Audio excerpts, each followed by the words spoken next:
Hello， 大家好，多謝大家收聽9月天機斗數數據論樓市。咁新歷嘅8月9號至到9月嘅21號咧，就係叫甲月。甲咧係個太陽星破，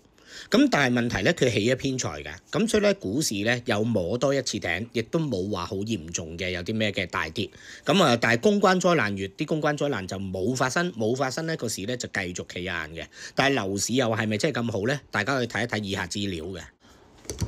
咁同業拆息咧發生咗一個幾大影響樓市嘅一個情況啦，因為咧其實8月頭嘅同業拆息咧以一個月即係我哋供樓計一個月噶嘛，一個月咧係0.9厘嘅喎，咁如果佢加1.3或1.35嘅話咧，其實咧供2厘2左右嘅啫喎，如果係供樓，但係咧佢同業拆息咧就而家去翻3厘2咯喎，咁即係話如果你用 HIBOR 加呢個本身 P rate 嘅封頂嘅話咧，你而家供翻3厘半嘅利息嘅樓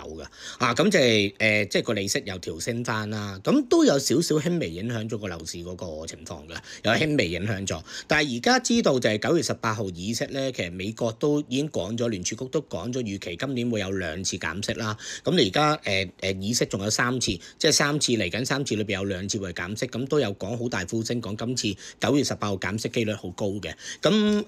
減息絕對影響香港樓市，但係如果利息係唔係而家調翻轉倒頭加息，香港樓市又再可能重新再跌過都唔奇。但係呢件事係冇可能發生嘅，即係加息呢件事。但係你話幾時開始減幾多咧？呢個都絕對好大影響個情況嘅。咁一路成日報紙成日話啲樓價又話平幾多跌幾多啊，咁我再講一次，其實咧有一啲地方特別好似屯門啊，或者係元朗啊，或者係大埔啊、沙田啊，好多樓盤咧低位反彈，有啲反彈超過10至13%嘅，係你哋唔覺㗎咋，你哋唔知㗎咋。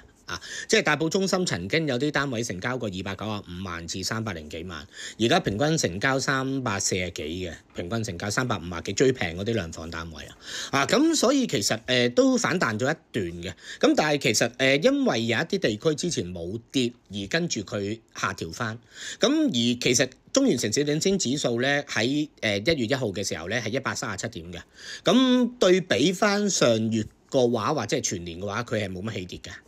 其實我上個月分享嘅時候都係137點，咁其實都曾經跌過落去135，跟住而家慢慢，其實呢幾個月咧都係慢慢向上調。但係如果同業拆息繼續再升，或者真係唔減息咧，我相信樓價都唔會再有機會反彈住㗎，一定係利息影響樓價最大㗎啦。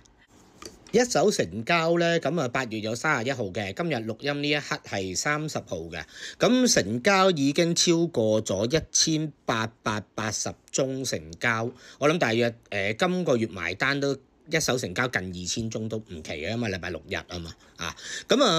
最主要成交將軍澳啦，海柏峰啦，3期，咁2、3期都賣咗一定嘅單位啦，咁九龍嘅一手成交有900幾伙成交咗，即係近2000宗，有一半都係九龍成交，咁港島新界各佔一部分啦，二手成交咧就我每一次講呢個數字有輕微嘅滯後，咁我估計今個月嘅二手成交大約3000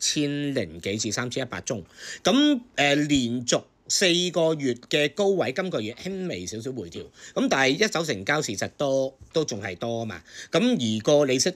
足以會影響到二手成交嗰個買賣咁所以呢個係嗰個情況，咁所以而家都要睇9月18號，首先第一樣嘢先，即係9月18號嗰個嗰個議息啦，咁正常嚟講會減息嘅，咁減咗息都唔會話即刻個樓價反彈㗎啦，咁但係咧希望就係話嗰個股市繼續企穩，但係咧農曆8月真係好大個空兆嘅，即係話喺呢個9月22至到10月嘅20，股市或者係某一啲嘅coin市或者可能金有機會突然間大幅下跌嘅，樓市肯定唔會因為咁樣大幅下跌嘅，咁所以我哋要觀察住個樓市我自己咁睇，減息2次後樓市會再反彈，但係如果唔再減息或者今年香港唔跟隨減息，咁變咗呢個樓市只能夠平穩嘅啫。呢個就係我哋而家9月嘅睇法。咁9月正常嚟講都係平穩咯。我諗成交宗數都係相若。咁最緊要減息嗰個情況會唔會係減得多，或者會唔會突然之間減好少？個情況就係咁。咁多謝大家收聽。